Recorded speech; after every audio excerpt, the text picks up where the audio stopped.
अगर भला का संग हो तो सब काम भले ही भले होते हैं। तो अगर आपकी संगत अच्छी है तो कार्य अपने आप अच्छे होते हैं। इसीलिए कहा जाता है कि संगत हमेशा अच्छी रखें। और कई अगर जानते हैं कि भाई जिस मित्र की बात करें वो सच में हरकतें अच्छी नहीं करते हैं, तो जवाब क्या देते हैं, हम थोड़ी ऐसा कुछ कर रहे हैं, सिर्फ मित्र है, दोस्ती है, मिलते हैं, बात करते हैं, बस हम थोड़ी वैसा कुछ कर रहे हैं। अभी नहीं कर रहे, करोगे। ये सच्ची बात है। देखिए, मैं आपको जो भी समझा रही हूं इसे ध्यान से सुनना। क्यों? क्योंकि ये चीज अभी नहीं समझ आती। अभी बड़ा आनंद आ रहा है, मस्ती है, दोस्ती है, घूम फिर रहे हैं। जब जीवन में आगे बढ़ते हैं ना, तब इन चीजों का अर्थ समझ में आता है। क्योंकि आपकी जैसी संगत होगी, आपके विचार वैसे होंगे। अब मान लीजिए आप ऐसी संगत के बीच में हैं जो ये सोचते हैं, जो आपके दोस्त हैं कि भाई आगे बढ़ना है, पढ़ना है, दुनिया में नाम कमाना है, कि लोग हमें याद रखें, तो आपको कैसा इच्छा होगी कि हम भी करें, है ना? दोस्तों के बीच कंपटीशन भी रहता है, उसने इतना लाया तो हमें इतना लाना है, उसने इतना किया। अगर आप इन जैसे लोगों के बीच है जो बार बार आपसे यही बातें कह रहे हैं कि जीवन में कुछ करना है, कुछ बनना है, तो धीरे धीरे आपकी इच्छाएं भी ऐसी होगी। और अगर आप ऐसे व्यक्तियों के बीच है जो कहेंगे अरे बड़े कुछ नहीं करना, बस मस्ती करनी है, अभी तो मस्ती की उम्र है, तो उसी उम्र में रह जाएंगे। और वो उम्र निकल गई, और जब सच में कुछ बनने का समय होगा तब हमारे अंदर उतनी काबिलियत नहीं होगी।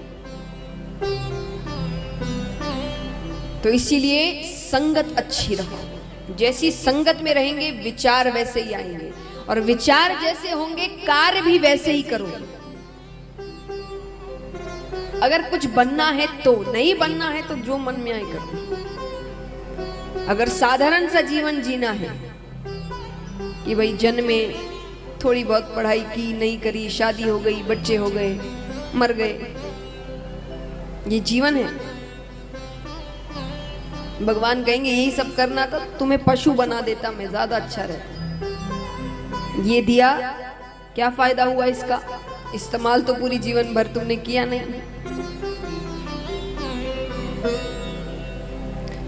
तो अगर कुछ ऐसा करना है कि आपके जाने के बाद भी व्यक्ति लोग आपको याद रखे, तो उसके लिए संगत अच्छी रखनी पड़ेगी। अच्छे लोगों के बीच बैठो।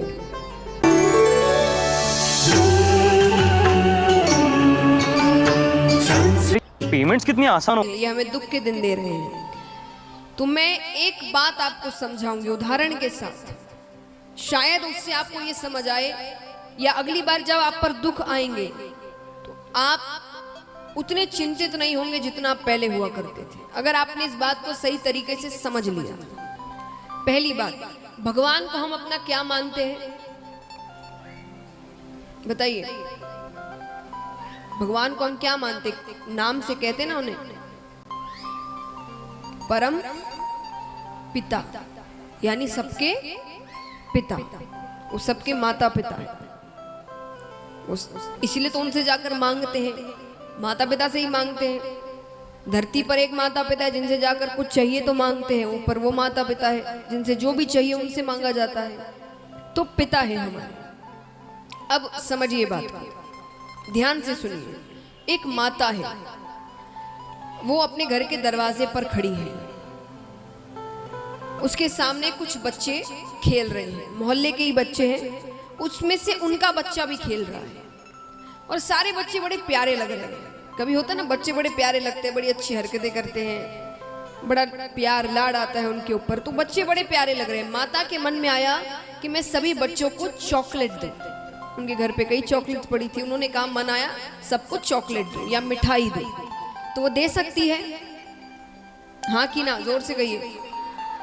आप अपने ऊपर लेकर सोचिएगा, आपको कुछ बच्चे अच्छे लग रहे हैं, आपका मन क्या है इन्हें कुछ भेंट स्वरूप दूं, तो आप दे सकते हैं? हाँ। थोड़ी देर बाद वो काम करने चली गई, फिर वापस बाहर देखने आ रही एक बार के बच्चे क्या कर रहे हैं। उन्होंने देखा बच्चे बड़ी शैतानी कर रहे हैं, बहुत शैतानी कर रहे हैं। तो उन्हें बड़ा क्रोध आ रहा है। शैतानी ऐसी नहीं जो प्यारी लग रही है, जिनसे माता को क्रोध आ रहा है कि ये गलत कर रहे हैं। और माता के मन में आया कि मैं खींच कर एक थप्पड़ मारूं सबको। वो सबको मार सकती है, हाँ या ना? नहीं।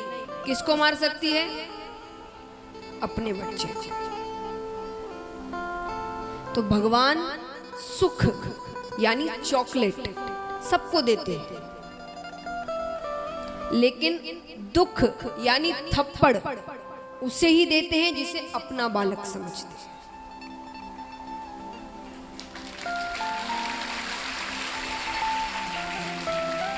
और अपना बालक यानी, अब आप कहोगे अपना बालक तो कभी भी तो माँ बाप ऐसे थोड़ी करते हैं कि जब मन चाहा घर पर आए बच्चे को थप्पड़ मार दिया। ऐसा करते हैं क्या? या घर बैठे बैठे बोर हो रहे, कुछ करने को चाहिए, बच्चे को बुलाया और मार दिया। ऐसा करते हैं? कब मारते हैं? जब गलती करते हैं। तो दुख आए तो इसका मतलब ये नहीं कि भगवान को कुछ करने को नहीं था इसलिए आपको दुख दे दिया। मतलब आपने कुछ गलती की है, आपने कुछ गलत काम किए हैं, आपको उसकी ही सजा मिल रही है। तो अगली बार जब दुख आए तो भगवान पर चिल्लाने की बजाय, क्रोधित होने की बजाय उन्हें धन्यवाद करना कि आपने मुझे अपना बच्चा समझा और सोचने पर मजबूर किया कि मैंने कहाँ क्या गलती की थी जिसकी सजा मुझे आज मिल रही है। तब आप उसका सही प्रायश्चित करेंगे, अपनी सोच सही करेंगे। भगवान कभी किसी का बुरा नहीं चाहते। तो महाराज, 5वां लक्षण है तितिक्षा, कि वो जो भी दे उसे प्रसाद समझकर ग्रहण करो।